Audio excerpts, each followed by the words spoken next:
తండ్రి, ఆ తండ్రి యొక్క పేరెంట్స్ అంటే నానమ్మ, తాతయ్య అందరూ కలిసి పర్మనెంట్ కస్టడీ గురించి పోటీ పడుతూ ఉంటారు. ఓకే. అయితే ఈ పర్మనెంట్ కస్టడీ కూడా మీకు దొరుకుతుంది. తండ్రికి పర్మనెంట్ కస్టడీ దొరకదన్నది ఏం లేదు.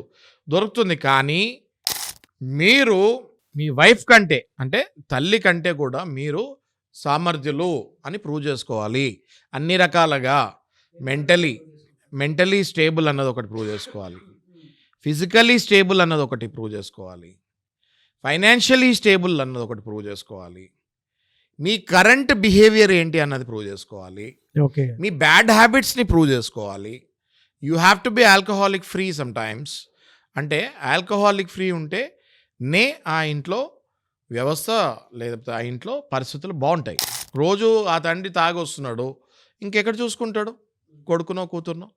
ఆ పసితనంలో చూసుకోవాలంటే హ్యాబిట్స్ కూడా బాగుండాలి కదా.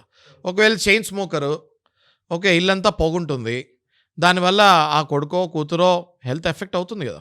సో ఇట్లాంటివన్నీ హ్యాబిట్స్ కూడా, ఈ హ్యాబిట్స్ ఇవన్నీ కూడా అవతల వైపు పార్టీ అంటే వైఫ్ కోర్టులో వేస్తాం జరుగుతుంది. ఇదిగోండి మా హస్బెండ్ తాగుడు ఉంది, స్మోకింగ్ ఉంది, బయట తిరుగుతాడు, గ్యామ్లింగ్ చేస్తాడు, దుబారా ఖర్చులు ఎక్కువ, అమ్మాయిలతో తిరుగుతాడు, ఇవన్నీ లిస్ట్.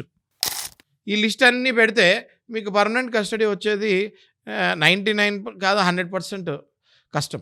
ఈ హ్యాబిట్స్ మీకు ఏమీ లేకుండా మీరు పర్ఫెక్ట్గా ఉంటే స్టేబుల్, అప్పుడు ఏం చూస్తారు లాస్ట్లో చూసేది ఏంటి అంటే ఇద్దరు ఈక్వల్గా స్టేబుల్గా ఉంటే లాస్ట్లో చూసేది ఫైనాన్షియల్ స్టేబిలిటీ.